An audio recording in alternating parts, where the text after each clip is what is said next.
Hello friends and welcome back to our channel Banaras the learning channel. तो जैसे कि हमने कंसर्ट गाइडलाइन, रिपोर्टिंग गाइडलाइंस क्या होती है, experimental design, different types of research design, ये सब कुछ डिस्कस कर लिया है। तो आज हम डिस्कस करने वाले हैं कंसर्ट गाइडलाइन और उसकी चेकलिस्ट इन डिटेल।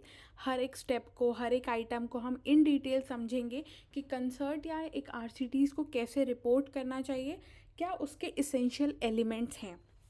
तो कंसर्ट गाइडलाइन जो अपडेट हुई है 2023 में, उसको आप इस पर्टिकुलर लिंक में जाके, जो कि डिस्क्रिप्शन बॉक्स में भी दिया हुआ है, उसको जाके आप चेक कर सकते हैं। तो लेट्स गेट स्टार्टेड। सबसे पहला जो आइटम है उसमें वो है टाइटल एंड एब्स्ट्रैक्ट का, क्योंकि जब आप रिपोर्ट करते हैं कोई भी स्टडी, तो आपकी स्टडी की रिपोर्टिंग जो है आपके टाइटल से स्टार्ट होती है। तो title, that is 1A, identification as a randomized controlled trial in the title. That study is appropriately indexed and easily identified. Authors should use the word randomized in the title to indicate that the participants were randomly assigned to their comparison group. कि सबसे पहले जो है title में आपको randomise trial जो word है, इस टर्मिनोलॉजी को यूज़ करना है अपने टाइटल में, अगर आप कंसर्ट गाइडलाइन के अकॉर्डिंग आरसीटी या क्लिनिकल ट्रायल की रिपोर्टिंग कर रहे हैं। For example, smoking reduction with oral nicotine inhalers, double blinded randomise clinical trial of efficacy and safety. तो इस तरीके से आपकी जो स्टडी डिज़ाइन है उसके टाइटल में रैंडमाइज ट्रायल जो वर्ड है वो यूज़ होना चाहिए। That is the first item of concert checklist. Second, 1B में आता है आपका एब्स्ट्रैक्ट। तो एब्स्ट्रैक्ट कैसा होना चाहिए? प्रिफरेबली, ऑल्दो एब्स्ट्रैक्ट जो है वो आपके ऑथर्स यानी कि जर्नल्स की गाइडलाइन पे भी डिपेंड करता है, ऑथर्स इंस्ट्रक्शन पे, बट कंसर्ट के अकॉर्डिंग एक स्टैंडर्ड एब्स्ट्रैक्ट जो है वो स्ट्रक्चर्ड होना चाहिए, यानी कि उसमें हेड्स होने चाहिए, और summary of the trial design, method, results and conclusion, ये चार चीज़ जो है उस एब्स्ट्रैक्ट में होनी चाहिए। उसके साथ साथ एब्स्ट्रैक्ट का जो वर्ड्स है या उसमें जो समराइज की गई है इंफॉर्मेशन, वो क्लियर, ट्रांसपेरेंट और सफिशिएंटली डिटेल्ड होनी चाहिए, because abstract is used as a screening tool by the researchers. यानी कि हम एक स्टडी के एब्स्ट्रैक्ट को, कोई भी रिसर्चर जो होता है, कोई भी लिटरेचर रिव्यू करते समय, सिस्टमैटिक रिव्यू करते समय, कोई स्टडी को सेलेक्ट करते समय उसका एब्स्ट्रैक्ट पढ़ के ही उसको सेलेक्ट करता है। अगर वो एब्स्ट्रैक्ट क्लियर, ट्रांसपेरेंट और सफिशिएंटली डिटेल्ड है तो वो एब्स्ट्रैक्ट को फर्दर प्रोसेस में लिया जाएगा। तो एब्स्ट्रैक्ट को इसीलिए हम स्क्रीनिंग टूल की तरह मानते हैं। जितना अच्छा स्ट्रक्चर्ड, क्लियर और रिलायबल होगा, उतनी अच्छी आपकी स्टडी की साइटेशंस होंगी। तो it is recommended to write an structured abstract for the consult or for reporting the clinical trial. Next आता है हमारा सेकेंड आइटम जो है इंट्रोडक्शन। तो इंट्रोडक्शन में सबसे पहला जो है 2A, that is background and objectives. तो scientific background and explanation of the rational. तो आपका जो पर्टिकुलर टॉपिक है उसका साइंटिफिक बैकग्राउंड और उसका एक्सप्लेनेशन कि क्यों आप उस पर्टिकुलर स्टडी या उस रिसर्च गैप को, उस पर्टिकुलर टॉपिक को आप कंसीडर करना चाह रहे हैं, क्यों उस पर एम्फेसिस कर रहे हैं आप, ये उस बैकग्राउंड और ऑब्जेक्टिव में क्लैरिफाइड होना चाहिए। Rationale may be explanatory, for example, to assess the possible influence of a drug on renal function, or may be pragmatic, that is, for example, to guide practice by comparing the benefits and harms of two treatment. तो जो रैशनैले है आपका, जो भी आपका prospective idea है उस topic को लेके, वो दो तरीके का हो सकता है। एक्सप्लेनेटरी भी हो सकता है, यानी कि आप उसके फिजियोलॉजिकल मैकेनिज्म को एक्सप्लोर करना चाह रहे हैं, या फिर आप किसी दो ड्रग को, दो किसी ट्रीटमेंट मोडालिटी को कंपेयर करना चाह रहे हैं, या उसके प्रोज एंड कॉन्स आइडेंटिफाई करना चाह रहे हैं। तो रैशनैलिटी कैन बी एक्सप्लेनेटरी और can be pragmatic as said in the example. And also, background and objective should report any evidence of the benefits and harms of the active intervention included in the trial and should suggest a plausible explanation for how the intervention might work. तो जो भी literature में हम देखेंगे, for example कोई भी आपकी particular study है, उसका जब आप लिटरेचर रिव्यू करेंगे, बैकग्राउंड और ऑब्जेक्टिव जब आप लिखेंगे, तो वहाँ पे उसके बेनिफिट्स और हार्म्स जो है वो हाईलाइटेड होने चाहिए। फॉर एग्जांपल आप कोई पर्टिकुलर ड्रग पे काम करना चाहते हैं, कोई हर्ब पे काम करना चाहते हैं, तो उस हर्ब के बेनिफिट्स, हेल्थ बेनिफिट और हार्म्स दोनों ही जो है आपके बैकग्राउंड और रैशनैले में, इस इंट्रोडक्शन में मेंशन्ड होने चाहिए। और उसके साथ साथ अगर उसका मैकेनिज्म है, मैकेनिज्म ऑफ एक्शन की कैसे वो पर्टिकुलर ड्रग या हर्ब काम करती है, तो उसका एक्सप्लेनेशन भी आप यहाँ पे ब्रीफ कर सकते हैं इंट्रोडक्शन में। Then need for a new trial should be justified in the introduction. Ideally, it should include a reference to the systematic review of the previous similar trial or note of absence of such trials. और उसके साथ साथ जो concluding paragraph होना चाहिए आपके introduction का, वो होना चाहिए जस्टिफिकेशन कि इस पर्टिकुलर ट्रायल की ज़रूरत क्या है साइंटिफिक कम्युनिटी को, जो आप करने जा रहे हैं। साथ ही साथ ये बेहतर माना जाता है जब आप उसको साइट करते हैं किसी सिस्टमैटिक रिव्यू या प्रीवियस सिमिलर ट्रायल से, जहाँ पे वो लिमिटेशंस के तौर पे लिया गया है, या फिर अगर वो उस पर कोई स्टडी ही नहीं हुई है तो आप उस पर्टिकुलर चीज़ को मेंशन कर सकते हैं कि इस पर्टिकुलर टॉपिक पे कोई स्टडी या ट्रायल्स अवेलेबल नहीं है, इसलिए आप कंडक्ट करना चाहते हैं, इसलिए आप एक्सप्लोर करना चाहते हैं। तो that should be your introduction, that is background and objective. Then आता है हमारा स्पेसिफिक ऑब्जेक्टिव और हाइपोथेसिस, जो कि आपका इंट्रोडक्शन में ही होगा। Then objectives are the question that the trial was design to answer. जो भी आपका रिसर्च क्वेश्चन होता है वो आपका ऑब्जेक्टिव आंसर करता है। तो they often relate to the efficacy of a particular therapeutic और प्रिवेंटिव इंटरवेंशन। तो यहाँ पे क्या होना चाहिए कि वो एफिकेसी की कैसे कोई पर्टिकुलर इंटरवेंशन या थेरेपी या फिर कोई प्रिवेंटिव अप्रोच, जो भी आप इंटरवीन कर रहे हैं उस पर्टिकुलर पेशेंट्स के लिए, वो कैसे काम करेगी, मतलब आप उसको कैसे इम्प्लीमेंट कर रहे हैं, वो आपके ऑब्जेक्टिव में डिफाइंड होना चाहिए। साथ ही साथ ऑब्जेक्टिव के बाद हम लिखते हैं अपना हाइपोथेसिस, जो कि एक साइंटिफिक अजम्पशन होता है कि हम इस पर्टिकुलर स्टडी में क्या एक्सप्लोर करना चाह रहे हैं। तो hypothesis is a pre-specified question being tested to help meet the objectives, कि इस objective को आप कैसे implement करेंगे और कैसे किस basis पे आप इसको report करेंगे। तो that is mentioned in your hypothesis. तो hypotheses are more specific than objective and are amenable to explicit statistical evaluation. और इसी hypothesis, क्योंकि हम research में दो hypothesis particularly बनाते हैं ट्रायल्स के लिए, एक होती है नल हाइपोथेसिस और एक होती है अल्टरनेटिव हाइपोथेसिस। तो आपने अगर वो वीडियो नहीं देखा है हाइपोथेसिस का, तो you can just go in the playlist naturopathy and biomedical research and you can check the video. Different types of hypothesis क्या होती हैं, कैसे उनको बनाया जाता है, वो सब कुछ जो है उस वीडियो में डिस्कस किया गया है। तो यहाँ पे हम हाइपोथेसिस जो है वो भी इंट्रोडक्शन में हम मेंशन करते हैं। For example, a study testing the hypothesis that a policy of active management of nulliparous labor would reduce the rate of cesarean section, or it will reduce the rate of prolonged labor, or not influence maternal satisfaction in the birth experience.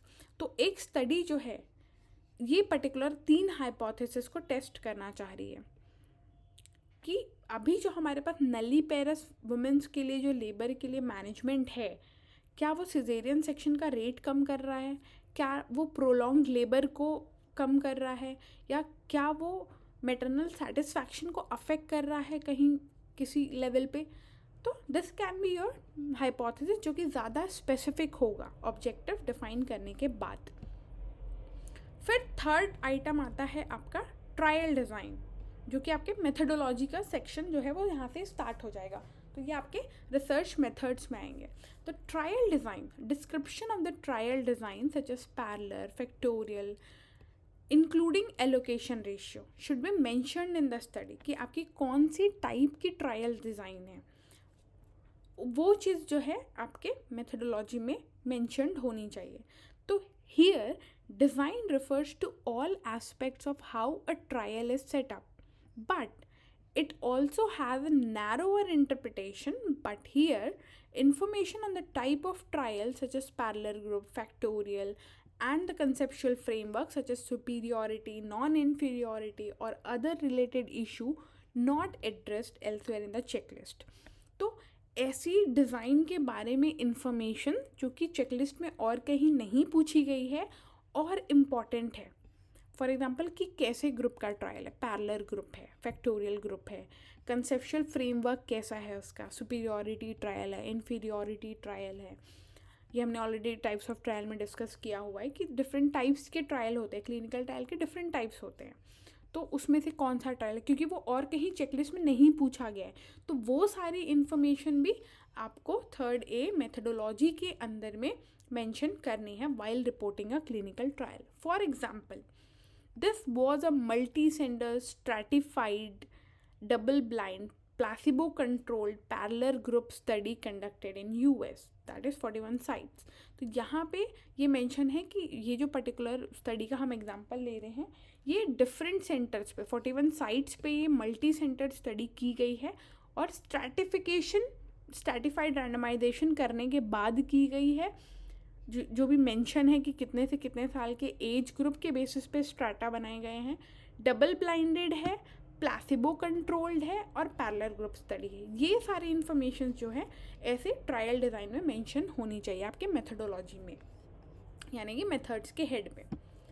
फिर आता है कि important changes to method after the trial commencement such as eligibility criteria with reason.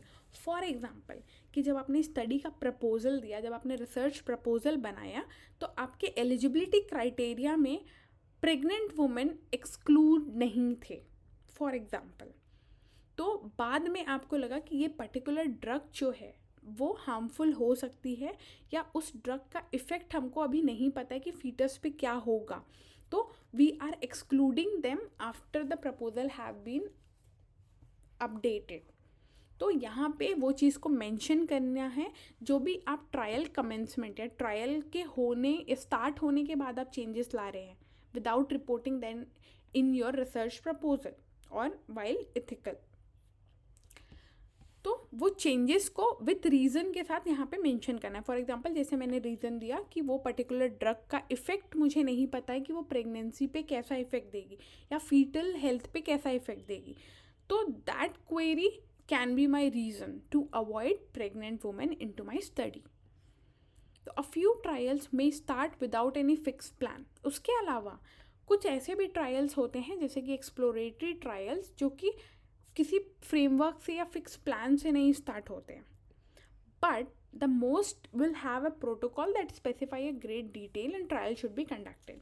तो वहाँ पे वैसे trials के लिए साथ ही साथ कोई कंडीशनल चेंजेस के लिए आपको जो है ट्रायल डिज़ाइन की जो भी चेंजेस आपने कमेंट्स की है वो रिपोर्ट करनी है विद अ रीज़न।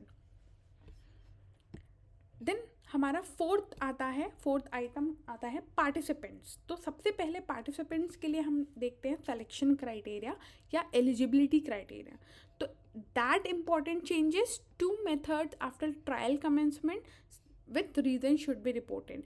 अगर आपने इस क्राइटेरिया में पहले तो आप क्राइटेरिया जो भी है वो मेंशन करेंगे पार्टिसिपेंट डिटेल्स में, और अगर इसमें आपने कोई चेंजेस किए हैं तो वो भी विथ रीज़न आप यहाँ पे रिपोर्ट करेंगे while reporting a clinical trial. Typically and widely accepted selection criteria relate to the nature and stage of disease being study. The exclusion of the person thought to be particularly vulnerable to harm from the study intervention and to issues required to ensure that the study satisfies legal and ethical norms, informed consent by the study participant। तो यहाँ पे जो है different eligibility criteria जो है participant के लिए वो पता होनी चाहिए। जैसे कि सबसे ज़्यादा अच्छा होता है कि nature and stage of disease जो आप स्टडी कर रहे हैं वो रिपोर्टेड हो इसमें, कि पर्टिकुलर फॉर एग्जांपल अगर CKD स्टेज 2 के पेशेंट्स इंक्लूड करने हैं तो that should be mentioned in your selection criteria. Then different harmful या फिर वो पर्टिकुलर ड्रग की कोई इफ़ेक्ट आपको नोन है या एक्सप्लोर्ड है ऑलरेडी तो उनको आप एक्सक्लूजन में रखें। तो ये सारी सी जो चीज़ें हैं वो विद साइंटिफिक लिटरेचर रेफरेंस आपको सिलेक्शन क्राइटेरिया अपना डिटरमाइन करना है, और साथ ही साथ इन्फॉर्म कंसेंट के साथ जो है पेशेंट को सेलेक्ट करना है। मतलब पेशेंट जो है वो अपनी विल से उस स्टडी में पार्टिसिपेट कर रहा है, that should be your selection criteria. फिर उसके अलावा setting and locations where the data are collected should be mentioned in the trial.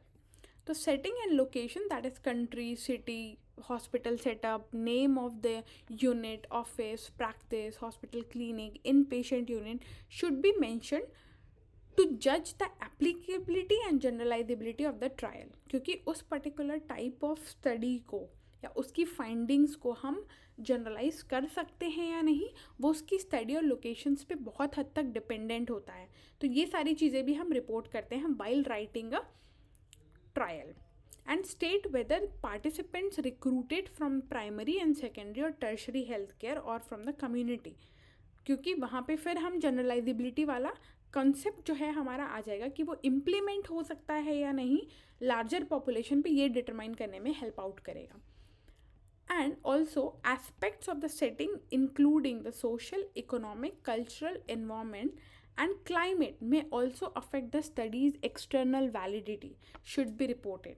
कि इसीलिए हम डिफरेंट स्टडीज़ में जब आप रिसर्च आर्टिकल्स पढ़ेंगे तो वहाँ पे बेसलाइन डेटा जो होता है उसमें socio economic status, cultural and environment अगर वहाँ नीडेड है तो वो, और क्लाइमेट जो है वो मेंशन्ड होते हैं. तो that is the requirement of the particular information.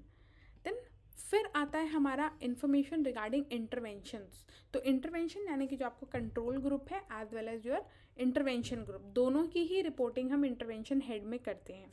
तो सबसे पहले the experimental and control interventions for each group with sufficient details to allow replication including how and when they are actually administered. कि उस particular जो study plan है, वो intervention है, आपने कब, कैसे, कितने देर, कैसे प्रोसीजर के साथ उस पर्टिकुलर पेशेंट्स को दिया, वो सारी इन्फॉर्मेशन आपके इंटरवेंशन में होनी चाहिए. Intervention description should allow a clinician wanting to use the intervention to know exactly how to administer the intervention that was evaluated in the trial. For example, अगर मैंने कोई हर्ब का डिकॉक्शन या juice बना के मैंने अपने पार्टिसिपेंट्स को दिया उसका इफ़ेक्ट देखने के लिए, तो वो जूस कैसे बना, वो पूरा प्रोसीजर जो है उसमें मेंशन होना चाहिए. कितने ग्राम जूस था, कितने ग्राम वाटर मिलाया गया, कैसे डाइल्यूट किया गया, और या फिर कोई अगर मोडालिटी है, फॉर एग्जांपल एक्यूपंक्चर, मसाज, तो उसका भी जो है स्टेप बाय स्टेप प्रोसीजर जो है वो मेंशन होना चाहिए, ताकि कल को उसी इंटरवेंशन को कोई रेप्लिकेट करना चाहे तो उसका रेफरेंस आपको आपकी स्टडी से वो ले सके. For example for drug trial, अगर आप कोई ड्रग ट्रायल कर रहे हैं तो वहाँ पे drug name, dose, method of administration, timing, duration of administration, condition under which administration or interventions are withheld, and titration regimen should be mentioned. तो अगर आप ड्रग ट्रायल कर रहे हैं तो ये सारी चीज़ें रिपोर्टेड होनी चाहिए. और अगर आप नॉन फार्माकोलॉजिकल या हर्बल इंटरवेंशंस के साथ काम कर रहे हैं तो वहाँ पे रिपोर्टिंग एक्सपेरिमेंट्स या रिक्वायरमेंट जो होंगी वो expertise, detailed, how intervention were standardize की, आपने उस पर्टिकुलर हर्ब को कैसे स्टैंडर्डाइज किया, उसके डोज को कैसे फिक्स किया, वो सारी चीज़ें जो हैं आपको वो इंटरवेंशन सेक्शन में मेंशन करनी होगी. देन सिक्स्थ आइटम आता है हमारा आउटकम. तो outcomes that are completely defined, pre-specified as primary and secondary outcome measures including how and when they were assessed. तो यहाँ पे हमको प्राइमरी जो हमारे मेन फोकस का आउटकम है और सेकेंडरी जो हमें एडिशनल एड ऑन करने के लिए ले रहे हैं, वो दोनों ही इंक्लूड क्यों करे गए हैं, कैसे करे गए हैं, कितने टाइम पॉइंट्स पे उनको लिया गया है. फॉर एग्जांपल कि कोई क्वेश्चनेयर है, क्वेश्चनेयर आपने प्राइमरी आउटकम के तौर पे लिया है, तो वो क्वेश्चनेयर आपने ड्यूरिंग द स्टडी कितने बार यूज़ किया, प्री यूज़ किया, बिटवीन स्टडी यूज़ किया, फॉलोअप में यूज़ किया, कितने बार यूज़ किया, वो सारी चीज़ें भी आपको आउटकम के सेक्शंस में लिखनी होंगी.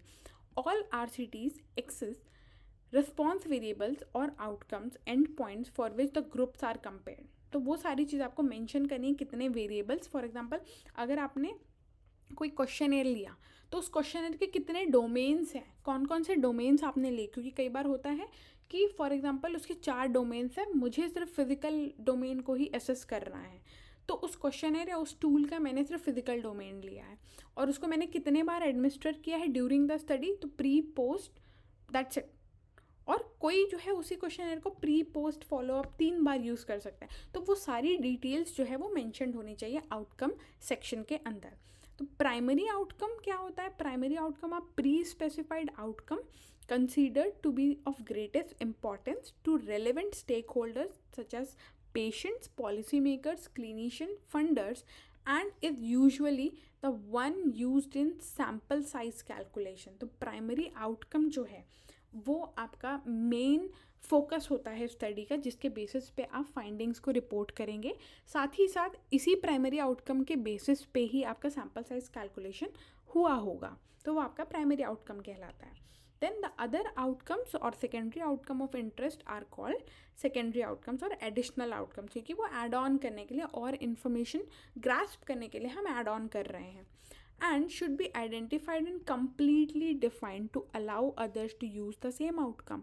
For example, कि आपने कोई टूल यूज़ किया, आपने कोई क्वेश्चनर यूज़ किया अपनी स्टडी के लिए, तो वो क्वेश्चनर completely defined होना चाहिए वहाँ पे कि कौन सा वर्जन, कौन सा लैंग्वेज, किस टाइप ऑफ क्वेश्चनर, कैसे आपने एडमिनिस्टर किया, वो सब कुछ जो है यहाँ पे डिटेल में मेंशन होना चाहिए आउटकम के सेक्शन में। Next, in outcome any changes to the trial outcomes after the trial commence with reason. For example, आपने ट्रायल स्टार्ट कर दिया और फिर आपने कोई चेंजेस लाए आउटकम के बेसिस पे, तो वो चेंजेस क्यों आए, अगर आए तो वो सब कुछ आपको जो है मेंशन करना है। And author should also report all the major changes to the protocol including unplanned changes to the eligibility criteria, क्योंकि जब आप आउटकम चेंज करेंगे तो आपको eligibility criteria, intervention, examination, analysis, method, सब कुछ में थोड़े थोड़े चेंजेस लाने पड़ेंगे। तो वो सारी रिपोर्टिंग्स जो है आपको करनी है अपने ट्रायल लिखते समय और कंडक्ट करते समय। नेक्स्ट 7th आइटम आता है हमारा sample size. The sample size, so how the sample size was determined should be mentioned in the trial, कि आपने sample size G power use करके कैलकुलेट किया, फॉर्मूला बेस पे कैलकुलेट किया, आपने रैंडमली ले लिया, बिना सैम्पल साइज कैलकुलेशन के आपने स्टडी ले ली, तो sample size is important for reporting RCTs। तो सैम्पल साइज कैलकुलेशन कैसे किया गया है ये आपकी स्टडीज़ में रिपोर्ट होना चाहिए।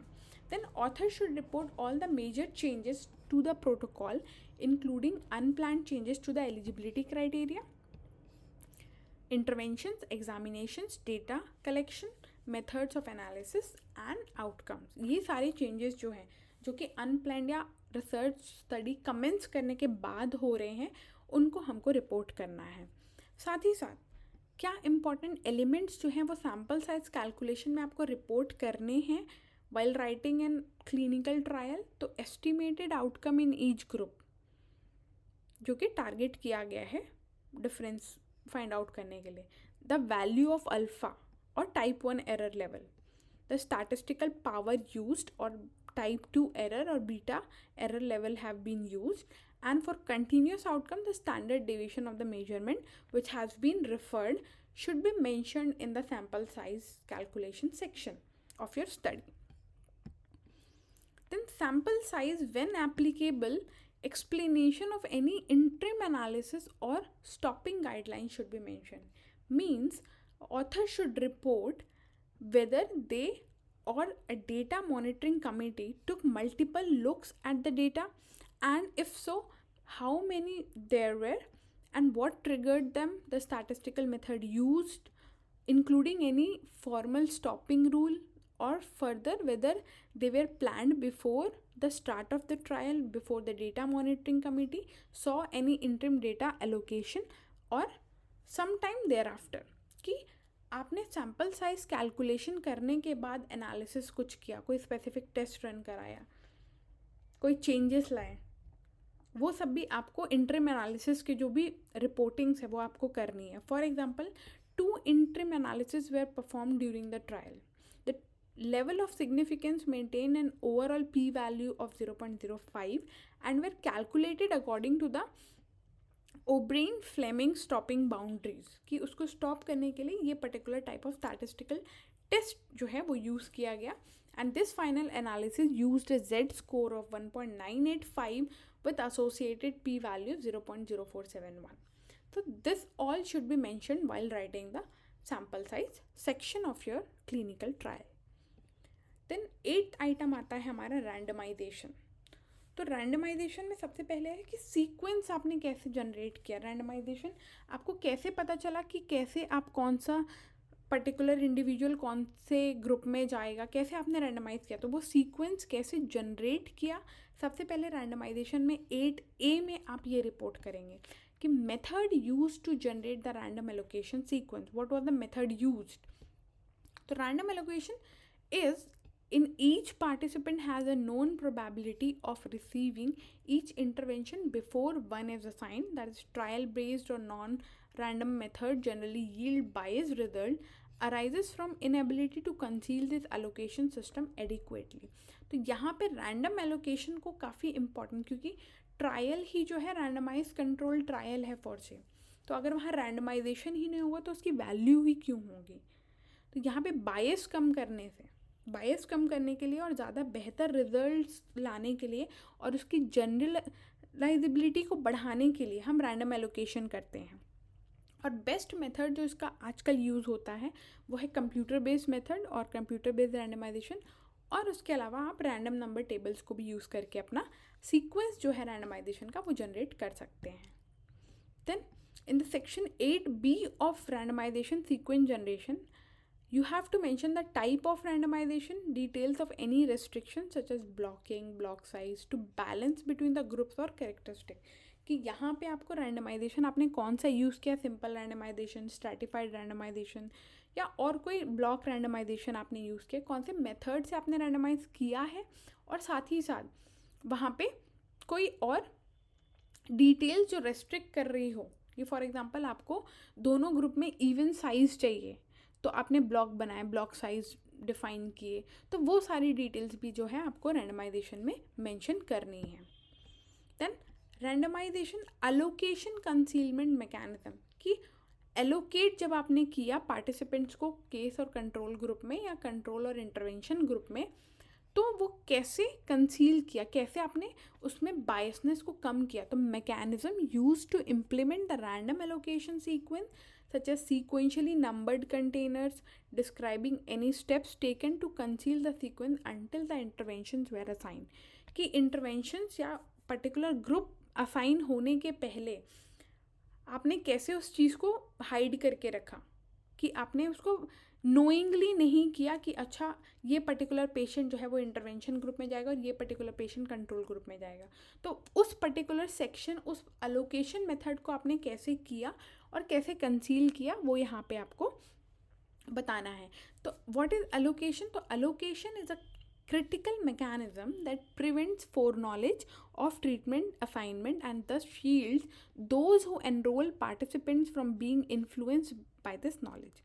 The decision to accept or reject a participant should be made and informed consent should be obtained from the participant to prevent the selection bias and protects the assignment or sample sequence until allocation and can always be successfully implemented. तो वहाँ पे selection बायस कम करने के लिए, assignment sequence को hide करके रखने के लिए और वो पर्टिकुलर चीज़ें सक्सेसफुली बिना इन्फ्लुएंस के वो रिजल्ट्स या फाइंडिंग्स हमको मिले, इसलिए हम एलोकेशन कंसीलमेंट करते हैं या छुपाते हैं कि कौन सा पेशेंट कौन से ग्रुप में जाएगा, ये चीज़ हम छुपा के रखते हैं. तो जनरली जो कॉमन टेक्निक्स यूज़ होती हैं, तो यूज़ ऑफ फार्मेसी की फॉर एग्जांपल पर्टिकुलर पेशेंट कोई पर्टिकुलर ड्रग को यूज़ कर रहा है उसके बेसिस पे, या फिर नंबर, जब भी हम डेटा को एक्सेल शीट पे चढ़ाते हैं तो पार्टिसिपेंट्स के फ़ोन नंबर्स को रैंडमली यूज़ करके हम ये डिसाइड करेंगे कि कौन सा नंबर, टेलीफोन नंबर का पेशेंट इंटरवेंशन ग्रुप में जाएगा और कौन सा control. That should be basically allocation concealment mechanism used for randomization. Next, randomization में हम उसको इम्प्लीमेंट कैसे कर रहे हैं, अपनी एक्चुअल स्टडी में कैसे हम उसको डिफ़ाइन कर रहे हैं, इसका भी तरीका जो है वो आपको देखना होगा. तो इसका यहाँ पे क्या मतलब है कि रैंडमाइज कैसे इम्प्लीमेंट कर रहे हैं हम, और उस रैंडमाइजेशन के प्रिंसिपल को कैसे हम ओवरऑल व्यू में बिना बायस तरीके से ऑब्जेक्टिव या ट्रांसपेरेंटली कितना अच्छे से इम्प्लीमेंट कर पा रहे हैं, वो हम कैसे प्रूफ करते हैं. तो फॉर एग्जांपल यहाँ पे दिया हुआ है, who generated the allocation sequence who enrolled participants and who assigned participants to the intervention. Means यहाँ पे एलोकेशन का जो सीक्वेंस है वो हम किसी थर्ड पर्सन से करवा सकते हैं, ना रिसर्चर ना एनालाइजर, कोई और जो थर्ड पर्सन है वो उस एलोकेशन सीक्वेंस को एनरोल करे, उस पेशेंट पार्टिसिपेंट्स की जो एनरोलमेंट है पेशेंट्स की या पार्टिसिपेंट्स की वो कोई थर्ड पर्सन करे, और असाइन जो करे इंटरवेंशंस वो डिफरेंट पर्सन करे. तो उससे क्या होता है, ये रैंडमाइजेशन का जो प्रिंसिपल है वो इम्प्लीमेंट आसानी से हो पाता है.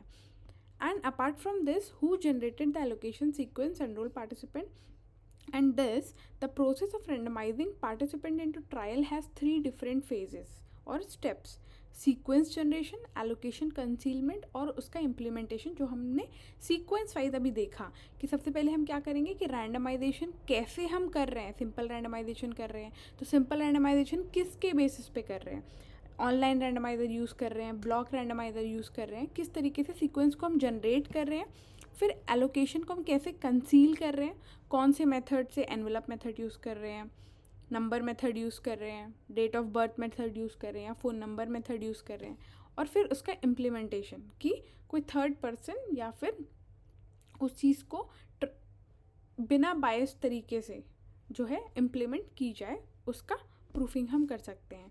तो that can be reported as shown in the example, that determination of whether a patient would be treated by streptomycin or bed rest, the two intervention. इस एग्जाम्पल में 2 इंटरवेंशन लिए गए हैं, स्ट्रेप्टोमाइसिन या फिर बेड रेस्ट जो कि standard care है, और बेड रेस्ट और रेस्ट अलोन, और एक ग्रुप को बेड रेस्ट या फिर रेस्ट अलोन स्टैंडर्ड केयर के साथ दिया गया है. was made by reference to a statistical series based on random sampling number drawn up. ये जो अब random sampling number जो यहाँ लिखा हुआ है वो है first step, that is sequence generation. तो random sampling generation was drawn up for each sex, that is gender, at each center by X. कोई भी X person ने वो random number जो है वो generate किया. The details of the series were unknown to any of the investigator or the coordinator or researcher. After the acceptance of a patient by the panel and before admission to the streptomycin center care, or the appropriate numbered envelope was opened at the office and card inside were told if the patient was be in the intervention group or the case group, and this information was given to the medical officer at the center who is not involved in the study.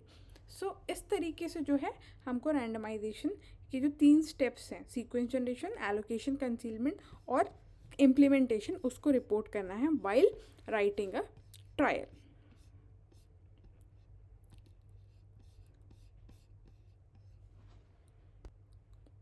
फिर उसके बाद जो next चीज़ आती है, 11th item जो concert guideline की या checklist की है, वो है ब्लाइंडिंग.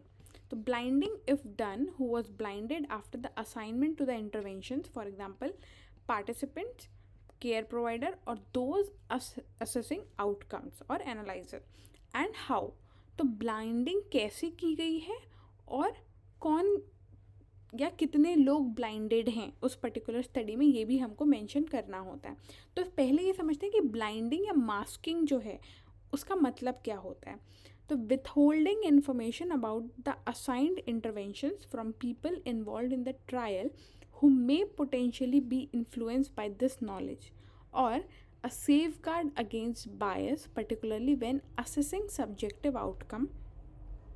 कि ब्लाइंडिंग या मास्किंग में हम क्या करते हैं, कोई ऐसी इन्फॉर्मेशन, फॉर एग्जांपल ट्रायल में आप एक प्लेसिबो या मीठी गोली दे रहे हैं और एक ड्रग दे रहे हैं, दिखने में सिमिलर है बट हम उनको जो है देते समय ये नहीं बताएंगे कि ये ड्रग है या ये प्लेसिबो है. तो उससे हम क्या करें, उस इन्फॉर्मेशन को हम छुपा के उसका इन्फ्लुएंस जो है बायस ना शो करे फाइंडिंग्स में, उसलिए हम उस इन्फॉर्मेशन को हाइड कर रहे हैं उन पर्टिकुलर सैम्पल से या पार्टिसिपेंट से.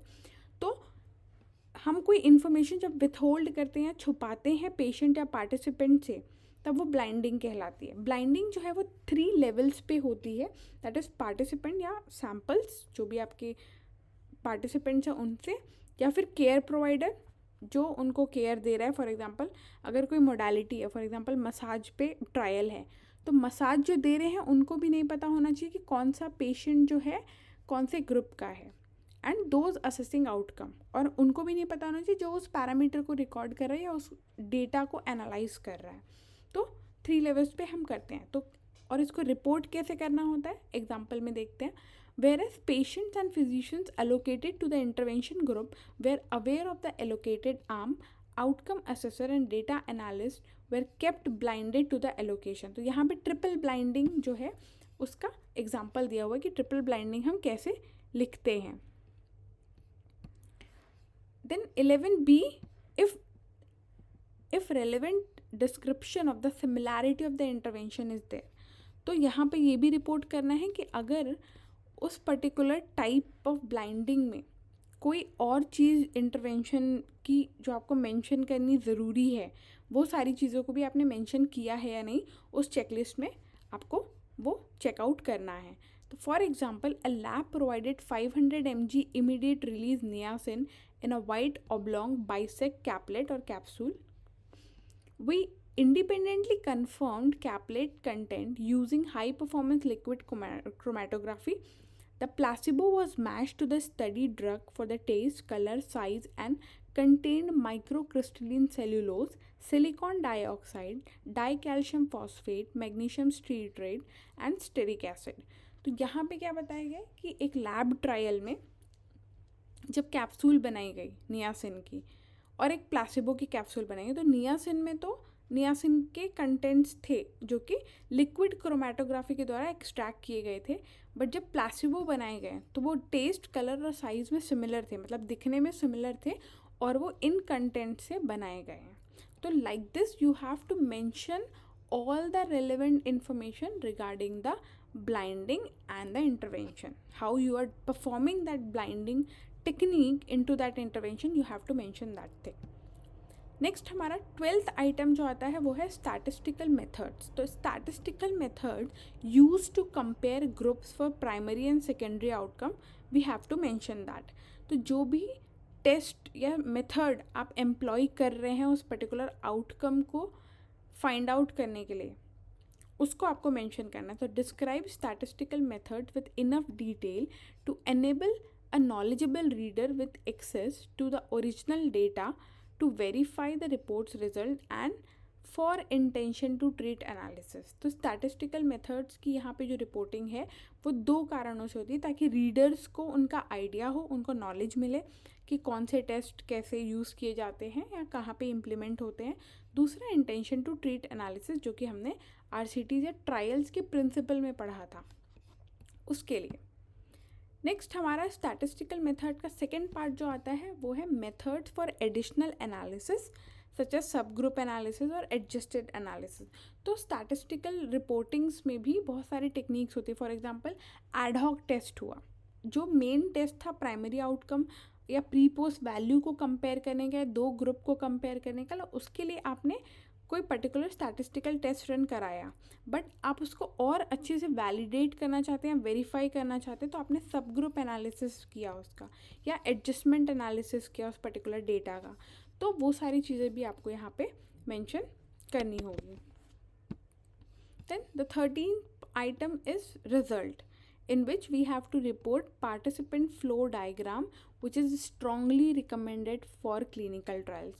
तो इसको कंसर्ट फ्लो चार्ट के नाम से भी हम जानते हैं, जहाँ पे हम सारे ग्रुप की डिटेल्स, नंबर ऑफ़ पार्टिसिपेंट, उनको रैंडम एलोकेट कैसे किया गया, उनका इंटेंडेड ट्रीटमेंट और उनके एनालिसिस, इनका एक फ्लो चार्ट जो है रफली ड्रॉ करते हैं। तो कुछ इस तरीके से वो फ्लो चार्ट होता है जिसमें इसके 4 स्टेप्स होते हैं।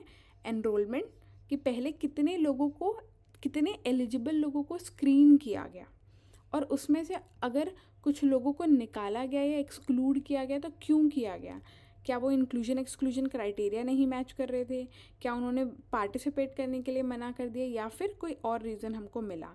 और उसके बाद जो स्क्रीन में से सेलेक्टेड जो इंडिविजुअल्स हैं जो विलिंगली पार्टिसिपेट करना चाह रहे हैं, उसमें से कितने सैम्पल्स को आपने रैंडमाइज़ किया और कौन कौन से ग्रुप में किया, और फिर उनका फॉलोअप, इफ़ फॉलोअप है उस स्टडी के प्रोटोकॉल में, और लास्टली आपने कितने लोगों का एनालिसिस किया गया, डेटा का कितने लोगों के डेटा का एनालिसिस हुआ। क्योंकि फॉर एग्जांपल कि कोई एनालिसिस कोई पर्टिकुलर इंडिविजुअल जो है या सैम्पल जो है वो स्टडी ड्रॉप आउट करता है बीच में, तो वो सारी चीज़ों को भी आपको यहाँ पे मेंशन करना होता है। तो this is also known as consort flow chart, जिसका आपको टेम्पलेट जो है ईजिली अवेलेबल है वर्ड और PDF फॉर्मेट में ऑनलाइन। फिर उसके बाद आता है रिजल्ट्स का एक और पार्ट जो है पार्टिसिपेंट फ्लो। तो for each group losses and exclusion after the randomization together with the reason, कि पार्टिसिपेंट्स कितने स्क्रीन हुए, कितने रैंडमाइज किए गए, कितने इंक्लूड किए गए, कितनों को इंटरवेंशन मिला और कितने का डेटा एनालिसिस किया गया। तो ये सारी चीज़ें आपको मेंशन करनी है और जहाँ से जो डेटा मिसिंग है उसका रीज़न मेंशन करना है कि वो डेटा क्यों मिसिंग है। अगर आपने 30 पेशेंट्स को इंटरवेंशन ग्रुप में इंटरवेंशन दिया और एनालिसिस आप 29 का करें, फॉर एग्जांपल लास्ट सेशन में वो पर्टिकुलर इंडिविजुअल जो है वो ड्रॉप आउट करता है, वो विलिंग नहीं है आपको फर्दर कोऑपरेट करने के लिए, तो आपको वो चीज़ जो है रीज़न वहाँ पे मेंशन करना है while reporting the trial. Also, protocol deviation should be mentioned. The nature of the protocol deviation and exact reason for excluding participant after randomization should always be reported. तो प्रोटोकॉल में कोई भी अगर deviation हो रहा है किसी भी तरीके से, नेचर और उसका रीज़न दोनों ही यहाँ पे मेंशन करना होगा. For example, participants who did not receive the intended interventions, if participants were excluded after randomization contrary to the intention to treat principle because they were found not to meet the eligibility criteria. For example कि कोई particular जो sample है वो randomize हो गया है, अब पता चल रहा है कि वो एलिजिबिलिटी क्राइटेरिया में नहीं फिट है, या आपको बाद में पता चल रहा है एज अ रिसर्चर कि वो पर्टिकुलर ड्रग उन पर्टिकुलर पेशेंट्स को हार्म कर सकती है, तो you have to mention that particular scenario in your trial. Then 14th जो आइटम है वो आता है रिक्रूटमेंट के बारे में. Dates defining the period of recruitment and follow up should be reported. A study took place and over what period participants were recruited and the place of the study should be mentioned. तो यहाँ पे recruitment से related जो details हैं, कहाँ recruitment हुआ, कब हुआ, कितने टाइम तक रिक्रूटमेंट के लिए रिसर्चर्स जो हैं वो ओपन थे. फॉर एग्जांपल रिक्रूटमेंट्स जो है वो 1 साल तक हुआ, प्रोस्पेक्टिव ट्रायल था, तो जैसे जैसे पेशेंट्स आते गए 1 साल के अंदर में जितने पेशेंट्स आए उन सबको based on the selection criteria randomization उनको अलोकेट किया गया. So we have to report like as in given in the example, age eligible participants were recruited from February 1993 to September 1994. Participants attended clinic visits at the time of randomization, that is baseline, and at the 6-month interval for 3 years. तो इस तरीके से जो है recruitment details जो है हमको वो मेंशन करनी है. Then why the trial ended और वाज स्टॉप्ड. ट्रायल अगर बीच में रुका है या कोई इंटरप्शन आया है तो वो क्यों आया है, with reason you have to mention that particular thing. फिर आता है हमारा 15th आइटम जो कि है बेसलाइन डेटा. बेसलाइन डेटा जो है वो एक बेसिक डेमोग्राफिक डिटेल्स या क्लिनिकल कैरेक्टरिस्टिक्स की डिटेल होती है जब पेशेंट ने इंटरवेंशन नहीं लिया है. वो बेसलाइन या डे 0 पे जब आपके पास आता है तो उसकी बेसिक डिटेल्स जो भी होगी, जैसा कि इस एग्जांपल में दिया हुआ है, वो आपको इन अ टेबल फॉर्मेट, प्रेफरेबली ऐसा कहा जाता है कि टेबल फॉर्मेट में इसको आप रिपोर्ट करें अंडर द कंसर्ट गाइडलाइन. फिर 16th आइटम जो है वो आपका आता है numbered analysed. For each group number of participants और denominator included in each analysis and whether the analysis was by original assigned group or not. तो यहाँ पे जितने लोगों को आपने इंटरवेंशन दिया या जितने लोगों को हमने रैंडमाइज किया था, सैम्पल साइज कैलकुलेट किया था, क्या उतने लोगों ने स्टडी कंप्लीट करी, और स्टडी कंप्लीट करने के बाद उनके डेटा का एनालिसिस हुआ या नहीं हुआ. कई बार होता है कि हम इक्वलाइजेशन करने के लिए हम कम ज़्यादा डेटा को एनालाइज करते हैं, तो all those things you have to mention in the consort. Then 17th item हमारा आता है आउटकम्स एंड द एस्टिमेशन। तो जो भी आउटकम आए हैं प्राइमरी और सेकेंडरी आउटकम हर एक ग्रुप के, इन केस अगर वो 2 ग्रुप है इंटरवेंशन और कंट्रोल ग्रुप, तो दोनों ग्रुप के सेकेंडरी और प्राइमरी आउटकम, उसका इफेक्ट साइज और उसका प्रिसीजन यानी कि कॉन्फिडेंस इंटरवल, आपको सब कुछ जो है टेबुलर फॉर्मेट में रिपोर्ट करना चाहिए। फॉर एग्जांपल इस पर्टिकुलर टेबल में जैसा दिया है, प्राइमरी एंड पॉइंट ये पर्टिकुलर सोरियास्टिक अर्थराइटिस रिस्पॉन्स क्राइटेरिया जो है वो लिया गया था, टूल है, और सेकेंडरी आउटकम जो कि अमेरिकन कॉलेज ऑफ रूमेटोलॉजी के अकॉर्डिंग लिया गया था। तो ये 2 आउटकम जो है ये इंटरवेंशन ग्रुप और कंट्रोल ग्रुप या प्लासिबो ग्रुप में लिया गया था, और इनका इफेक्ट साइज साथ ही साथ इनका रिस्क डिफरेंस और कॉन्फिडेंस इंटरवल यहाँ पे रिपोर्ट किया गया है। नेक्स्ट आउटकम एंड इंटरवेंशन में जो सेकेंड पार्ट आता है वो है for binary outcomes presentation of both the absolute and relative effect size is recommended. तो जो भी आउटकम और एस्टिमेशन प्राइमरी और सेकेंडरी आउटकम और उनके वेरिएबल्स में आ रहा है उनको हमको रिपोर्ट करना है नंबर्स में, साथ ही साथ जो जैसा एब्सोल्यूट और रिलेटिव, भले ही वो वैल्यूज़ जो है वो एब्सोल्यूट हो या रिलेटिव हो, उनको उस तरीके से ही रिपोर्ट करना है आउटकम और एस्टिमेशन में, it has been recommended. Then the 18th item is ancillary analysis, that is the results of any other analysis performed including subgroup analysis and adjusted analysis, distinguishing the pre-specified from exploratory। तो जो भी ancillary method of analysis protocol बनाते time पे या study को design करते time पे use की गई थी उसको जो है परफॉर्म करना है, साथ ही साथ जो भी उसके साथ एडिशनल आपने ऐड ऑन करके जो प्रोटोकॉल में नहीं था वो सारे टेस्ट जो किए हैं वो सारी चीज़ों को आपको मेंशन करना है और उनके रीज़न स्पेसिफाई करना है। कि फॉर एग्जांपल कई बार होता है कि हम मल्टीपल वेरिएबल्स को करने के बाद अगर सबका हाईली सिग्निफिकेंट रिजल्ट आता है तो पोस्ट हॉक टेस्ट रन कराते हैं ताकि उनको हम वैलिडेट कर सकें कि ये कहीं स्मॉल सैम्पल साइज है किसी और रीज़न से तो ये हाईली सिग्निफिकेंट नहीं आ रहे हैं, तो उनको वैलिडेट करने के लिए हम पोस्ट हॉक टेस्ट रन कराते हैं। तो वो सारे एनालिसिस जो आप बाद में कर रहे हैं along with the standard analysis which have been planned to be done, तो वो आपको एंसिलरी एनालिसिस में रिपोर्ट करना है। Then harms, the 19th item is harm, all the important harms or adverse effect or unintended effects in each group. For specific guidance, see the consult for harm। तो यहाँ पे कोई भी particular intervention जो भी आप दे रहे हैं उसमें कोई भी साइड इफ़ेक्ट एडवर्स इफ़ेक्ट कुछ भी होता है तो उसको उस पर्टिकुलर ट्रायल को राइटिंग के दौरान उसको रिपोर्ट करना जो है वो रिसर्चर की जिम्मेदारी है। The existence and the nature of adverse effects can have a major impact on whether a particular intervention will be deemed acceptable and useful। तो उसका नेचर और उसका एग्जिस्टेंस और उसकी इंटेंसिटी वो सारी उस तरीके से रिपोर्ट करनी है जिस तरीके से रिसर्चर ने उसको कन्फ्रंट किया है। साथ ही साथ not all the reported adverse event observe during the trial are necessarily a consequence of the intervention, some may be a consequence of the condition being treated.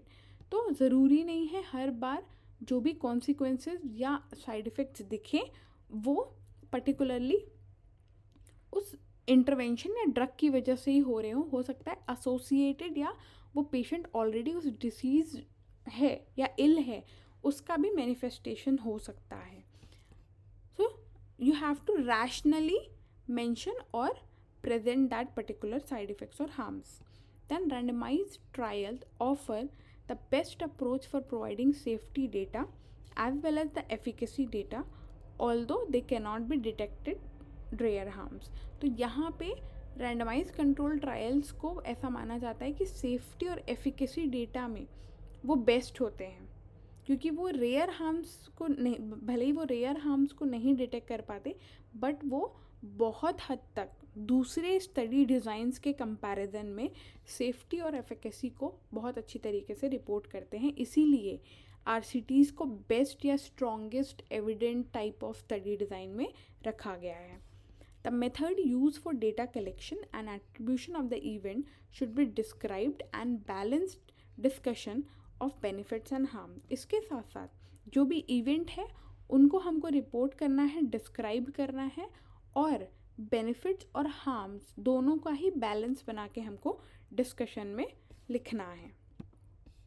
Then the 20th item is our limitation. The trial limitation addressing sources of potential bias, imprecision and any other relevant multiplicity of the analysis should be reported. कि trials की strength, limitations, ये सब क्या है, potential improvement कहाँ हो सकता है, बायस कहाँ चांसेस है बायस होने के, कहाँ इम्प्रिसिशन या फिर मेथोडोलॉजिकल एरर हुए हैं, वो सब आप लिमिटेशंस में इन डिस्कशन रिपोर्ट कर सकते हैं। Then sections of the scientific reports are often filled with rhetoric supporting the authors finding and provide little major argument of pros and cons of the study and its result. साथ ही साथ discussion में ही आपको ये भी discuss करना है कि जो हमारी फाइंडिंग्स आई हैं वो प्रीवियस फाइंडिंग्स या लिटरेचर के साथ कितनी मिलती है, और उसके बेनिफिट्स और नॉन बेनिफिट्स या हार्म्स जो हैं वो भी हमको डिस्कस करना है। तो element of the discussion should be a brief synopsis of the key finding, जो भी हमारी फाइंडिंग्स हैं उनकी एक summary, consideration of possible mechanism and explanation, कि ऑथर को या रिसर्चर को क्या लगता है कि ये पर्टिकुलर फाइंडिंग या इफ़ेक्ट क्यों आया, उसका पॉसिबल मैकेनिज्म या उसका explanation. Then comparison with relevant findings from other published studies, means comparing your finding with previous researcher already done studies. तो उसके साथ साथ हमको ये भी रिपोर्ट करना है कि जो ऑलरेडी स्टडीज़ की गई हैं उनकी क्या फाइंडिंग्स थी, और उनकी फाइंडिंग्स के साथ हमारी स्टडी की फाइंडिंग्स कितनी मैच कर रही है या कितनी डिफरेंट है, और उनके रीजंस ये हमको अपने डिस्कशंस में मेंशन आउट करने हैं। Then limitations of the present study and method used to minimize and compensate for those limitations, और अपनी स्टडी की लिमिटेशंस और स्ट्रेंथ को जो है वो हमको डिस्कशन में लिखना है, और साथ ही साथ हमने कितने हद तक या कैसे स्टेप्स लिए या कैसी मेथोडोलॉजी प्लान करी कि वो लिमिटेशंस को कम से कम रखा जा सके या कंपेंसेट किया जा सके। Then the last element of discussion should be brief section that summarizes the clinical and research implications of the work as appropriate. और उसके अलावा साथ ही साथ हमको फिर क्या करना है, डिस्कशन में एक समरी लिखनी है अपनी स्टडी की, उस वर्क की और फाइंडिंग्स की। इन टोटल एक कंक्लूडिंग थॉट देना है उस पर्टिकुलर टॉपिक से related. Then the 21st item of the concert checklist is generalizability. Generalizability is basically external validity or applicability या implementability of the trial findings, कि जो भी फाइंडिंग्स आपकी रिसर्च स्टडी की आई है, अगर आपने स्टैंडर्ड तरीके से, स्टैंडर्ड मेथोडोलॉजी एंड प्रोसीजर से वो ट्रायल को किया है और रिपोर्ट भी किया है, तो उसकी फाइंडिंग्स को हम लार्जर पॉपुलेशन पे या इंटरेस्ट पॉपुलेशन पे हम अप्लाई कर सकते हैं। साथ ही साथ एक्सटर्नल और इंटरनल दो टाइप्स की वैलिडिटी होती है। तो जनरलाइजेबिलिटी जो है उसको हम एक्सटर्नल वैलिडिटी के नाम से भी जानते हैं, कि वो पर्टिकुलर टाइप की स्टडी फाइंडिंग्स जो है वो पर्टिकुलर, फॉर एग्जांपल अगर किसी ड्रग पे ट्रायल हुआ है तो वो पर्टिकुलर ड्रग उस population of interest, for example कोई ड्रग है जो कि हाइपरटेंसिव पेशेंट्स पे ट्राई की गई है या वो ट्रायल जो है हाइपरटेंसिव पेशेंट्स पे था, उसकी फाइंडिंग्स जो है वो काफ़ी अच्छी आई हैं, दैट वो पर्टिकुलर ड्रग नॉर्मोटेंसिव या फिर ब्लड प्रेशर को कम करती है, ये हमको फाइंडिंग्स में मिला है। तो अगर उसकी एक्सटर्नल वैलिडिटी जितनी अच्छी होगी, मीन्स कि वो पर्टिकुलर टाइप ऑफ ट्रायल के बेसिस पे हम उस ड्रग को लार्जर पॉपुलेशन या सारे ही हाइपरटेंसिव पॉपुलेशन पे उस सेम डोज में अप्लाई कर सकते हैं जो कि उस स्टडी में यूज़ हुआ है। उसके साथ साथ इंटरनल वैलिडिटी भी होती है, जो कि है whether the study design, conduct और analysis to answer research question without bias was appropriate और नॉट। जितना अच्छा स्टडी डिज़ाइन, कंडक्ट और एनालिसिस होगा, जितने स्टैंडर्ड तरीके से और ट्रांसपेरेंट तरीके से उस रिसर्च क्वेश्चन को आंसर किया जाएगा, वो हमारे internal validity of the study को डिटरमाइन करते हैं। Then 22nd item of concern is interpretation. Interpretation consistent with results, balancing benefits and harms, and considering other relevant evidences. तो इंटरप्रिटेशन जब भी हम करेंगे अपनी फाइंडिंग्स का, तो वो कंसिस्टेंट होना चाहिए कि वो जो रिज़ल्ट आया है स्टैटिस्टिकली, जो डेटा से रिट्रीव किया गया है, उनके साथ मैच करे, साथ ही साथ प्रोज एंड कॉन्स को बैलेंस करे, और अदर रेलेवेंट फाइंडिंग्स या एविडेंस जो प्रीवियस रिसर्चेस के हैं उनके साथ भी वो पैरेलली वर्क करे। Then other information which is required to report but not mentioned in the checklist, that is registration or registration number and the trial registration details. Authors should provide the name of the registry and the trial's unique registration number. For example India में generally हम CTRI में registered करते हैं, तो CTRI trial reference number generate होता है, तो वो हमको रिपोर्ट करना है। अदरवाइज जो इंटरनेशनल ट्रायल्स रजिस्ट्री हैं और पर्टिकुलर डिसीज़ के लिए भी अलग अलग रजिस्ट्रीज़ होती हैं, तो वो जो रजिस्ट्रेशन है उस पर्टिकुलर ट्रायल का, और वही अगर वो ट्रायल नहीं है, फॉर एग्जांपल कि वो मेटा एनालिसिस है या सिस्टमिक रिव्यू है, तो वो डिफरेंट टाइप के रजिस्ट्रेशन होते हैं, उसमें प्रॉस्पेरो रजिस्ट्रेशन होता है, तो वो सारी चीज़ों को भी आपको जो है वो रिपोर्ट करनी है। यहाँ पे ट्रायल नंबर जो आपका जनरेट होगा जिस भी ऑर्गेनाइजेशन या कम्युनिटी के साथ आप रजिस्टर कर रहे हैं, वो आपको जो है चेकलिस्ट में मेंशन करना है। Then the protocol, the 24th item of the concern, where the full trial protocol can be assessed if available. A protocol for the complete trial rather than just a protocol of the specific procedure. It is important because it pre-specifies the method of the randomized trial, such as primary outcome, to restrict the likelihood of the undeclared post hoc changes to the trial methods and selective outcome. तो protocol जो है हमको share करना चाहिए, क्योंकि जो भी हमने ट्रायल को कमेंस करते टाइम पे चेंजेस किए हैं या हमने वो हाइड किया है, वो सब कुछ डिस्क्लोज हो जाते हैं, तो ट्रांसपेरेंसी और बायस के चांसेस कम होते हैं, तो इसलिए प्रोटोकॉल डिटेल्स भी हमको शेयर करनी चाहिए। Then 25th item is funding. The source of funding and other support such as supply of drugs, role of funders, all should be mentioned in the clinical trial. And a protocol for the complete trial should be mentioned. तो यहाँ पे funding की जो भी source है, role है funders के, और उनका कॉन्फ्लिक्ट ऑफ इंटरेस्ट क्या था उस पर्टिकुलर स्टडी के लिए, वो सब कुछ जो है हमको फंडिंग में रिपोर्ट करना है। And for further reads you can refer this particular website. So hope you guys like this video. Do like, share and subscribe our channel for more videos. Thanks for watching.